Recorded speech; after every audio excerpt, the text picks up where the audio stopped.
Terve kansa on parempi kuin sairas kansa, sanoo Mikelien vanha viisaus ajatellen rahan keksimistä. Sitten keksittiin raha ja sen loppuminen. Ja kun terveysmenot vain kasvavat ja kasvavat, alettiin keksiä uusia malleja, kuten esimerkiksi Oregonin malli. Siinä sairaudet on asetettu tärkeysjärjestykseen ja kun rahat loppuvat, jätetään jonon loppupää hoitamatta.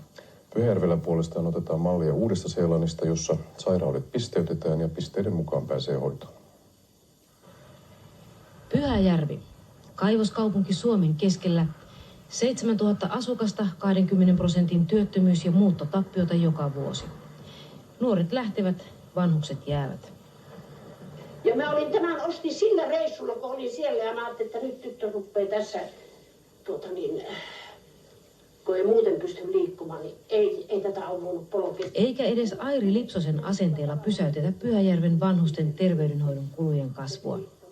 Kuntovärkin käytön esti rytmihäiriöt ja kipeä lonkka.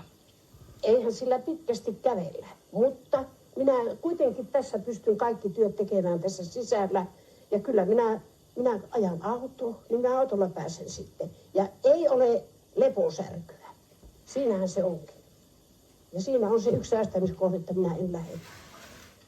No niin.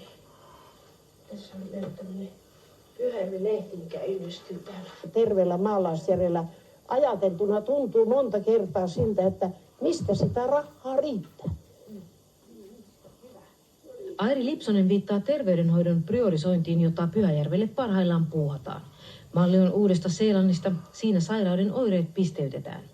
Silloin kun potilasta olemme tutkitaan hänet huolellisesti, tehdään asialliset tutkimukset. Sitten katsotaan sitä oirelistaa potilaan kanssa yhdessä vielä.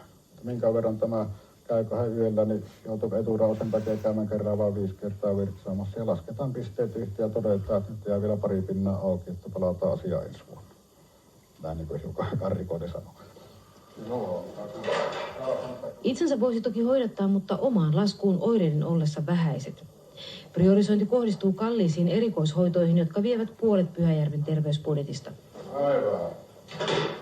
Pitääkö meidän päätä vähän parsia voi? Perusterveydenhoito, flunssat ja verenpaineet, niin kuin myös akuutit tapaukset, toki hoidetaan entiseen malliin. Tämä vuodellinen malli, kun se on läpinä, kun se sallii niin kansalaisten kontrolloida sen, että kuka pääsee hoitoon ja miksi. Siinä on sellainen lääkärityö vaan. Jonkun verran vaikuttaa siihen ihmisen sosiaalinen merkitys. Siinä mielessä, että toimiko omaishoitajana, hoitaako lasta tai hoitaako sairasta vanhusta. Tästähän saa hiukan lisäpisteitä. Mutta muuten ihmisten hyödyllisyys ja ne yhteiskunnan asemansa, se ei vaikuta, eikä myöskään ikään. Oikeastaan koko hoitokustannuskysymys ei lastenhoidon osalta ole kovin tärkeä. Että tuosta lapsien elimistön kehittävä elimistö, siinä kohtalaisen vähäinenkin toimenpide voi merkitä hyvin suurta terveyshyötyä jatkossa. Että mielestäni tämän priorisointikeskustelun ulkopuolella on varsin helppo jättää lapset.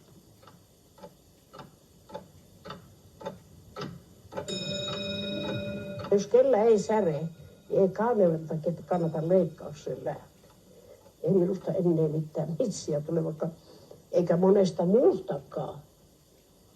Ja siinä tapauksessa kyllä niin ihan paikallaan on, että koettelee pitteinen vaivansa, niin ne on esi-isät ja äiditkin pitäneet.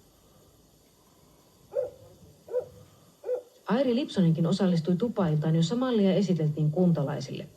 Heidän mielipiteistään tehtiin tutkimus, josta selvisi, että kuntalaiset olivat poliitikkoja valmiimpia ottamaan kantaa tähän vaikeaan asiaan. Oikeastaan keskeiset tulokset siinä, että ihmiset halusivat ensisijaistaa turvata lasten hoidon. Se oli tavallaan aikaisemmin tunnettua. Tietysti joka yllättävää oli, että väestö halusi myös ensisijaista kalliit hoidot. Ihmiset katsoivat, että yhteiskunnan kalliit vaativat toimenpiteet pitäisi yhteiskunnan korvata. Kansa oli toisaalta valmis täällä toissijaistamaan, siis posteriorisoimaan halvat hoidot. Ihmiset ajattelivat, että jos kalliit hoidot saadaan, niin he saattaa jopa halvemmat hoidot itse maksaa. Pyhäjärvellä tietenkin tällä hetkellä nyt aika, ja mitä nyt on suunniteltu, niin vielä, mutta se helposti se siitä sitten menee huonompankin suuntaan.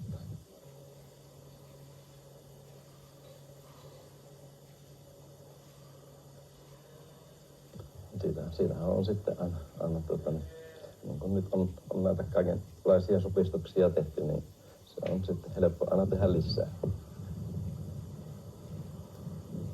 Epäilijöistä huolimatta kunnanisät vievät hanketta eteenpäin, eikä täällä uskota, että priorisointisuunnitelmat karkoittaisivat loputkin ihmiset.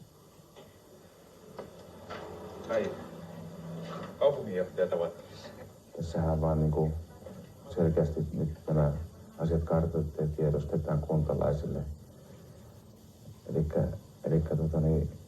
minä ainakin näkisin, että sitä pitää katsoa sillä tavalla, että kuntalaisilla on nyt sellainen turva, että nämä asiat heillä ainakin hoidetaan. Ainakin nyt suunnitteluvaiheessa kaikki poliittiset puolueet ovat mukana ja täällä luotetaan, ettei vaaleissakaan yhteisrintamasta livetä. Kyllä tämä on, voi sanoa, että Pyhäjärvi-puolue, että ei tässä poliittisia tunnuksia sillä tavoin tämmöisissä asioissa ole, koska yhteisestä hyvästä on kysymys tulevaisuuteen tähtäävistä toimenpiteistä. Nyt anotaan vielä rahaa yhden terveyskartoituksen tekemiseksi. Sen tulosten perusteella saavat kunnan poliitikot sitten päättää, priorisoidaanko Pyhäjärvellä vai ei. Entäpä sitten, kun kyse on sairaudesta, jota ei osata parantaa? Kuinka paljon on syytä satsata ihmisarvoiseen loppuelämään? Kuinka paljon se saa maksaa aikaa, vaivaa ja rahaa? Ja mitenkä silloin priorisoitaisiin?